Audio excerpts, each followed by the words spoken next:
Hey there, fellow resistors. Charlie Angus here with the Meidas Canada Network, here with Meidas Touch Network globally. We've been getting incredible responses to the work we've been doing. I got one here that says, wow, Ireland here. What a great report. Well done. Well said. That's from Stefan. Here, one, as a German, I stand with Canada. The Netherlands are with you. Elbows up.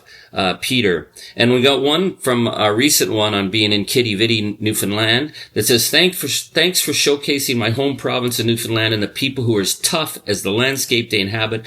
We are absolutely innovators and will always find a way to overcome and grow and in fact lead the way if it comes to that. But humble is all get out too.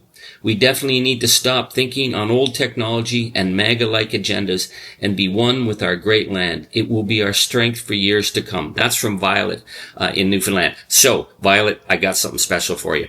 One of the things we're going to be doing here at Resistance Canada, the Meidas Canada Network, is we want to get into our communities and talk about the strengths of the people and the beauty of the land. And we have this incredible video that our team shot recently while we were in St. John's, Newfoundland. Okay, I'm being a bit snide here. We're targeting Ron DeSantis and his MAGA machine. We're sending a message out with this beautiful video about why you should come to Newfoundland, because why would you spend a dime in Ron DeSantis' state? I mention this because we're looking at numbers on the impacts of the Canadian boycott in the United States. All the United States have been affected. The most has been Florida. Yeah, the land of Ron DeSantis. The land of a guy who's targeting people, LGBTQ rights, democratic rights. A guy who bragged about building this concentration camp of cages in the swamps where people could be fed to alligators if they tried to escape. Who would want to spend a dime there? So, to Violet and to all the people who believe in democracy around the world, I want to share this first video of what we're going to be doing with Meidas Canada, of going into our Canadian communities, talking with people, building resistance, and showing the beauty of the people, the beauty of the land, and the beauty of our willingness to defend our democracy and our sense of inclusion. So, and the message is, of course, to guys like Ron DeSantis, we ain't spending a dime in places that do not believe in the rule of law, that do not treat people decently. So check this video out. I think you're going to really like it. And it's something we're going to try and do as we travel the country, doing the Meidas Canada network of dates that we're lining up across the country. So check this out. $29 billion. That's the amount of money that has been lost to the American economy because of the boycott the Canadians initiated to fight the gangster fascist regime in Washington. $29 billion. And you know the number one jurisdiction that has lost the most? Florida. Yeah, Ron DeSantis is Florida. So here's my message to anyone who doesn't like Ron DeSantis and his hate politics. Come to Newfoundland. Spend your money here. This is a place that welcomes people. It doesn't put people in cages. We have a big task ahead of us in fighting MAGA, but we can have a lot of fun doing it. You're not going to have more fun anywhere than coming to Newfoundland and Labrador.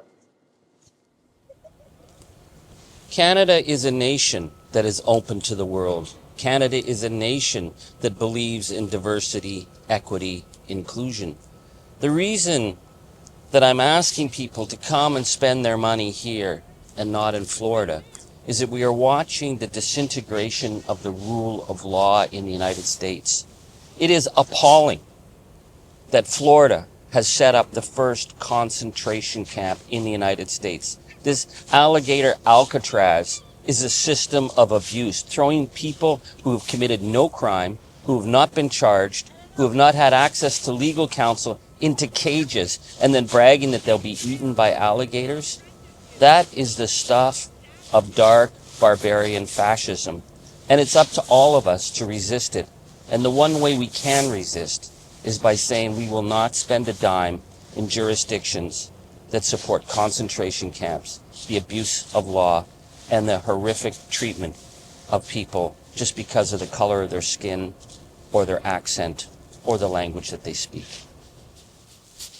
So here's a big difference between Ron DeSantis' hate state, Florida, and Newfoundland and Labrador. We know that there are over 55 Canadians being held illegally, kidnapped off the streets by ICE, by men with masks. You don't want to go to a place that treats people like that. Newfoundland and Labrador, there's a story that our American friends really need to know. On 9/11, over 33,000 American passengers had to land through the emergency in Canada. 7,000 of them landed in the little town of Gander, Newfoundland, completely isolated, a town of only 9,000 people. And what did the people do? They opened their doors to them. They turned their houses over to them. They fed them. They celebrated with them. They looked after all their pharmaceutical needs, whatever those Americans needed. The people of Gander looked after them, because that's what you do when you're friends. That's what you do when you're neighbors, and that's what you do when you're decent people. And right now, Maga, America, and Ron DeSantis, Florida, they aren't decent people. So come here. Spend your money, my friends. Make sure that you keep the boycott strong. Ever hear of a dog called a Mar-a-Lago? No, I didn't think so, but if you're an animal lover, come to Newfoundland and Labrador. They have two types. They have the Newfoundland dog and a Labrador retriever, and if you are ever in trouble and need help, both these dogs would come to your assistance, much more than if you had a dog named a Mar-a-Lago. Here's another reason to come to Newfoundland over Ron DeSantis' Florida. I mean, why is he so freaked out by queer people? In Newfoundland and Labrador, people welcome you no matter what your background is, no matter what you want to do. And heck, if you want to come to see a drag show, you can't get a better drag show than here in St. John's, Newfoundland. This is Lower George Street. You are not going to find a place in North America that's got more music, more entertainment, more fun than Lower George Street. The thing that's really important to understand about Newfoundland is that their greatest export has always been their people. They went on the seas. They went to work the oil rigs. They went to every industrial bush camp in northern Canada and around the world. They built the big towers in New York with their iron-working crews. And after 9/11, their volunteer crews went down to help clean up the disaster. But what they understood was that they had to protect their culture, their people, the artists of Newfoundland, the comedians, the singers. Newfoundland loves its culture and its people. So Lower George is where, no matter where you're from, you're going to find a good time, and you're going to find people who will welcome you and share their music and their culture, because that's what we do. We look after our own, and you are our own.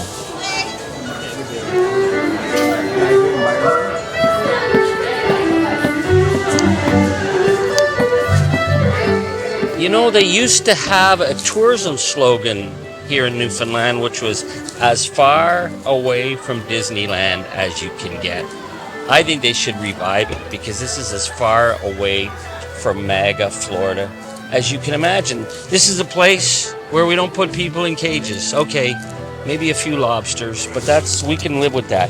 And here's another thing. If it starts to snow, why not wear a toque from Dildo Brewery? Because this is another important thing to think about. Do you think MAGA incels like J.D. Vance are going to come to a place that has breweries named after sex toys? In fact, towns named after sex toys. Because here, everything's possible. Everyone's welcome.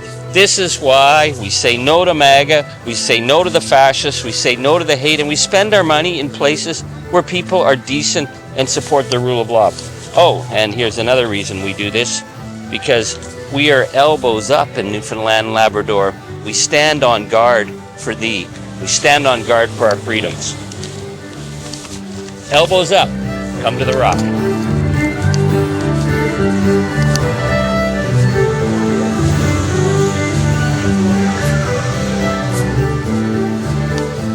Wow, wasn't that fun? So that was footage of earlier this summer when we were at I was speaking in St. John's to workers from across the United States and Canada. Since then, a number of things have changed. We talked about 50 Canadians being jailed and kidnapped in the United States. Now that number is well over 150. Who knows what those numbers will be like in the coming weeks or months. This is why the boycott has to remain strong. We have to remember the Canadians and other people from around the world who are being held by the ICE gangs in the United States.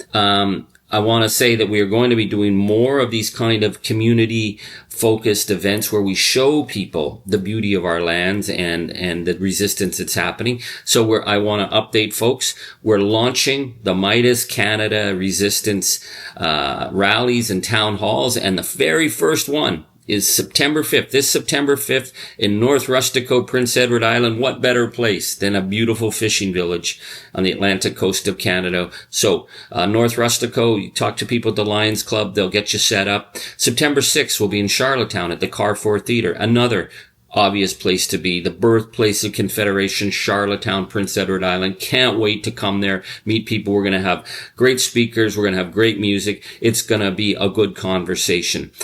September 11th, I'll be back in Oshawa to be with our brothers and sisters, the auto workers, the Unifor Local 222. They've invited me to be part of a conversation on fighting tariffs and resistance in this day and age. So that'll be at the Unifor Hall in Oshawa. September 12th, we're going to be taking the Resistance Meidas Canada rallies to Port Elgin, to the Lakeshore Recreation Center. Get your tickets now. September 13th, Owen Sound at the Harmony Center. Looking forward to getting to beautiful Owen Sound. We're going to be filming in these communities as well. September 23rd, I'll be doing a public talk at the University of Regina in Saskatchewan about the threats that we're seeing to academia, to professors, to the university systems in the Magaverse, and also the threats that we're seeing in Canada and how we need to stand up for ideas and intellectual freedom. October 15th, can't wait to get back to Peterborough. I was just recently there playing with my band, the Grievous Angels, at the Peterborough Folk Fest. We'll be doing Meidas Canada rally in Peterborough. Later in October 23rd, 25th, we're going to be having a number of dates in British Columbia. I'll be updating you with that. And finally, November 8th, Lunenburg Literary Festival in Nova Scotia. Personally, I just can't wait to get there and hopefully get to see the beautiful Blue Nose 2, the great schooner that is now holding the boycott in such a symbolic manner. I was supposed to be at Lunenburg's Literary Festival the last 2 years, and each time we got chased out by a hurricane, but I'm determined to get to Lunenburg. Hint, hint. I'll be there on November 8th. If someone wants to organize on the ground an event in Halifax the day before or maybe the day after, we can talk about that, but we'd have to start arranging that now. Anyways, that's a lot to give you in this first week, but we are hitting the ground. We are hitting the ground running. We are building resistance. We are going to be sharing the messages we hear at each of these town hall rallies to our global network of resistance, because we have to build this conversation. We are in this together, because, you know, what we've learned from our mainstream media is that the revolution will not be televised, but the resistance, it's live. Charlie Angus, Meidas Canada. Hit subscribe. We need your support. Please, please, please support us and tell your friends. Support Meidas Canada and the Resistance Network. Thanks, my friends.